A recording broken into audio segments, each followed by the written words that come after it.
नमस्कार, मेरा नाम डॉक्टर अरुण वर्मा है और आज हम पैलेंटियर टेक्नोलॉजीज़ के बारे में बात करेंगे। जी हाँ, पैलेंटियर टेक्नोलॉजीज़, इसका नाम शायद ही आपने सुना हो। इस पे एलिगेशंस हैं, ये मौत का व्यापार करती है।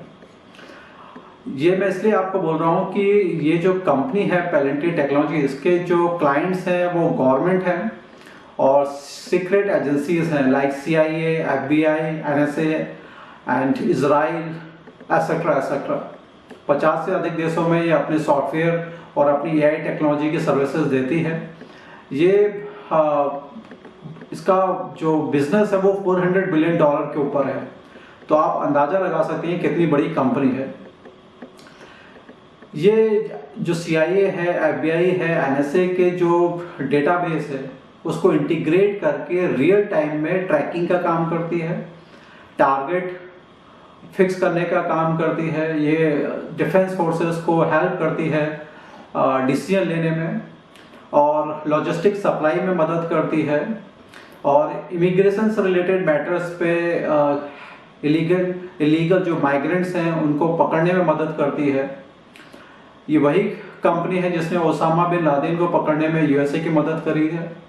ये वही कंपनी है जो रसिया यूक्रेन वॉर में यूक्रेन की मदद कर रही है रसिया के अगेंस्ट में। ये वही कंपनी है जिसने इजराइल की मदद करी और इजराइल की मदद करी जिसकी वजह से उसने टारगेट जो स्पेसिफिक टारगेट्स करे टेररिस्ट ग्रुप्स को।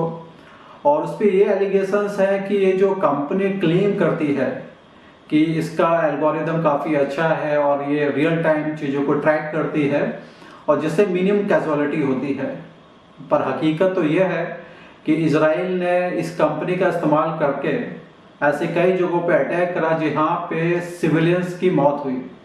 इंटरनेशनल लॉ में एक बड़ा इंपॉर्टेंट क्वेश्चन है, अगर ऐसा कोई वेपनरी सिस्टम जिसको हम AWS कहते हैं, ऑटोमेटेड वेपनरी सिस्टम का इस्तेमाल करते हैं और इसके इस्तेमाल से अगर सिविलियंस की मौत होती है तो कौन जिम्मेदार है। ह्यूमन राइट्स के बारे में जैसा आप जानते हैं, ह्यूमन राइट्स अवेलेबल है स्टेट के अगेंस्ट में। अब ये जो प्राइवेट कंपनी है इससे ह्यूमन राइट्स का वायलेशन हो रहा है, तो क्या ये जो प्राइवेट कंपनी है ये इंटरनेशनल क्रिमिनल कोर्ट में इसके अगेंस्ट भी केस लाया जा सकता है? क्या गवर्नमेंट केवल अकाउंटेबल होगी या ये जो कंपनी है ये भी अकाउंटेबल होगी? ये बात देखनी है। इसको मौत का सौदागर भी इसीलिए कहते हैं क्योंकि ये कंपनी जो काम करती है, ये जो डेटा एनालिसिस की बात करती है, इस डेटा एनालिसिस की वजह से लोगों की प्राइवेसी का भी वायलेशन है। हम सभी के सेल फोन को कंट्रोल किया जा रहा है, हम क्या देखते हैं, क्या सोचते हैं, ये एक तरह का सर्विलेंस डिवाइस है जो हमारे पास है और इस तरह की कंपनीज डिफरेंट एल्गोरिदम को डेवलप करके हमारी डे टू डे एक्टिविटीज़ को मॉनिटर करती हैं और इनका जो AI ड्रिवन सिस्टम है वो फुल प्रूफ नहीं है। इसको भी डिसीजन लेने में कई बार गलतियां होती हैं, मगर उन गलतियों का खामियाजा आम सिटीजन्स को होता है, कई बार उसकी कीमत उनकी जान होती है। तो मेरा सबमिशन ये है कि जो कंपनी है पैलेंटियर टेक्नोलॉजी, क्या इस तरह की टेक्नोलॉजीज को ब्लाइंडली एक्सेप्ट करना चाहिए? इसके दो प्रोग्राम हैं, एक प्रोग्राम का नाम गौथम है। तो ये जो गौथम प्रोग्राम है ये काउंटर टेररिस्ट अटैक को लिए बना है और इंटेलिजेंस कंपनियां इसका इस्तेमाल करती हैं, डिफरेंट गवर्नमेंट एजेंसीज हैं, गवर्नमेंट इनके क्लाइंट हैं। और दूसरा जो इनका एप्लीकेशन है that is foundry. So foundry जो है वो अदर सेक्टर में डेटा एनालिसिस में गवर्नमेंट को मदद करती है। इसके क्लाइंट ना केवल गवर्नमेंट है, प्राइवेट एजेंसीज में लाइक फार्मा इंडस्ट्री भी है और बहुत सारे लोग इसको क्लेम करते हैं, इसके प्रूफ हैं, रिकॉर्ड्स हैं कि ये प्राइवेसी का वायलेशन करता है और इससे जो मार्केट में कंपटीशन है वो फेयर नहीं है। जो कंपनियां इनको पे कर पाती हैं ये उस टेक्नोलॉजी का फायदा उठा के रातों रात करोड़पति से अरबपति बनते जा रहे हैं।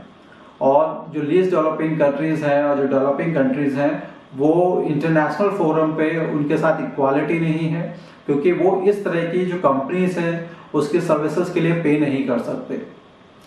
तो क्या है कि ये कहना सही है कि पैलेंटियर टेक्नोलॉजीज जैसे कंपनी को मर्चेंट ऑफ डेथ कहा जाए?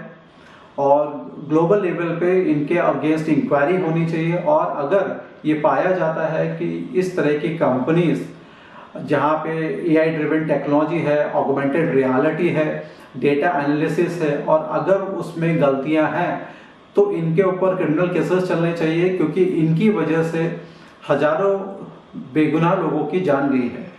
तो इसमें आपकी क्या राय है, कमेंट कर सकते हैं। ऐसे किसी इंपॉर्टेंट सब्जेक्ट पे अगर मेरी राय जानना चाहते हैं तो प्लीज़ कमेंट करके आप उस एरिया के बारे में लिखिए, और मैं कोशिश करूँगा उससे रिलेटेड आपको इंटरेस्टिंग इन्फॉर्मेशन दे सकूँ। तो आज के लिए बस इतना ही। Thank you so much.